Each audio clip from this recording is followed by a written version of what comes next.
নমস্কার বন্ধুরা, আশা করি আপনারা সবাই খুব ভালো আছেন, সুস্থ আছেন।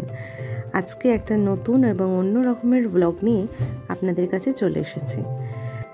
বাগদেবীর আরাধনায় শুভ পঞ্চমী তিথিতে সবাইকে আমার তরফ থেকে, ন্যানোস ফ্যামিলির তরফ থেকে শুভ সরস্বতী পূজা। বড়রা আমার প্রণাম নেবেন, ছোটরা আমার ভালোবাসা নেবেন। এই বছর আমরা কেমন করে সরস্বতী পূজাটা কাটালাম সেটাই তোমাদের সাথে ভাগ করে নিতে চলেছি।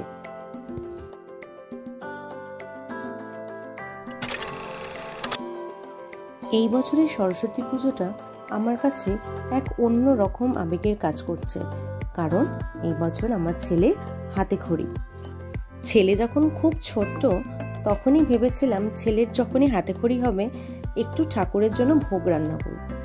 তাহলে এই ভোগের প্রস্তুতি পর্বে প্রথমেই চলে আসছে সরস্বতী পুজো উপলক্ষে স্পেশাল খিচুড়ি, আলুর দম আর গুড়ের পায়েস।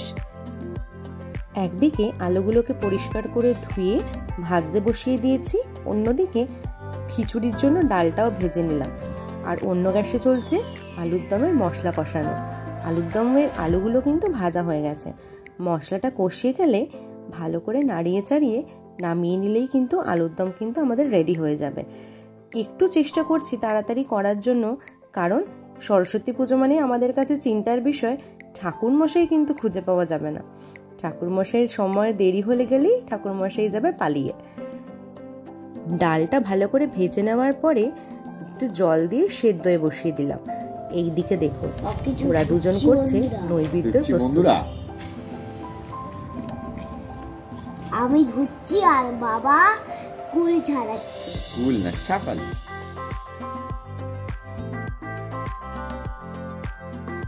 দমের মশলা কষানো কিন্তু ডান। আলুগুলো দিয়ে একটু ভালো করে কষিয়ে নিলেই আলুর দমটা কিন্তু রেডি হয়ে যাবে। আর একদিকে গুড়ের পায়েসও রেডি। অন্যদিকে খিচুড়ির ডালটা যখন 50%-এর মতন সেদ্ধ হয়ে যাচ্ছে, চাল দিয়েও ভালো করে সেদ্ধয়ে বসিয়ে দিলাম।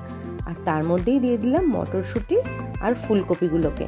এরপরে একটু আলাদা করে কিন্তু একটা স্পেশাল মশলা কষিয়ে রেখেছি খিচুড়ির মধ্যে দেব বলে। সেই মশলাটা দিয়ে ভালো করে খিচুড়িটা নাড়িয়ে নিলেই আমাদের ভোগের জন্য খিচুড়ি রেডি হয়ে যাবে। অন্যদিকে দাদা আর ভাই মিলে সরস্বতী পুজো স্পেশাল ড্রেস পরে পোজ দিতে রেডি।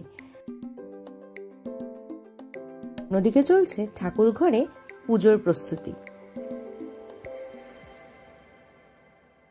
আর এই যে আমাদের সরস্বতী মা, ছেলে কিন্তু রাত জেগে যতটা পেরেছে নিজের হাতে সুন্দর করে সাজানোর চেষ্টা করেছে।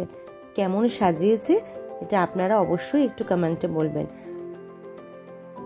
আমার কিন্তু জোগাড় অলমোস্ট ডান, কিন্তু ওই যে বলা আমার একটু দেরি হয়েছে, ঠাকুরমশাইকে নিয়ে চলে গেছে অন্য আরেক বাড়িতে। কি আর করা, অপেক্ষায় একটু থাকি আর দেখে নিই আরেকবার যে সবকিছু ঠিক করে জোগাড় করেছে কিনা।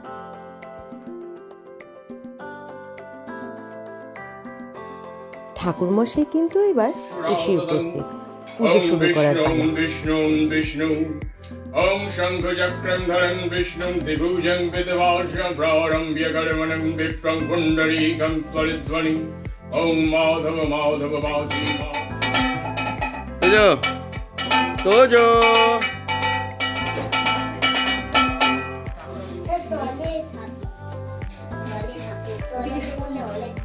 এইবার ছেলের হবে হাতে খড়ি।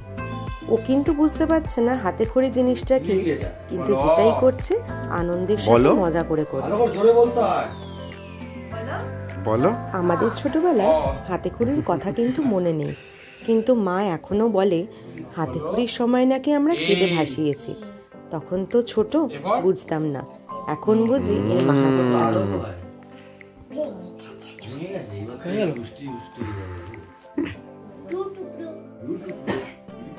দেবতাयै নমঃ ঈশা চন্দন গন্ধ পুষ্পং ওম মাতা বাগদেবী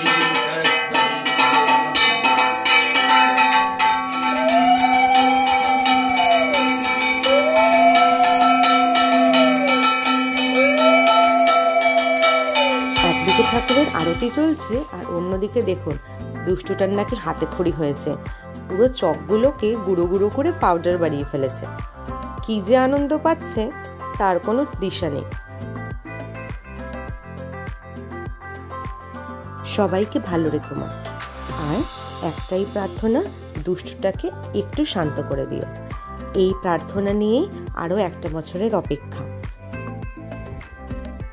এইবার পুজো শেষে চন্দননগরের কিছু বিখ্যাত জায়গার ঠাকুরগুলো পরিদর্শনে বেরিয়েছিলাম। কি সুন্দরই না হয়েছিল! মা সরস্বতীর এক এক জায়গায় এক এক রূপ।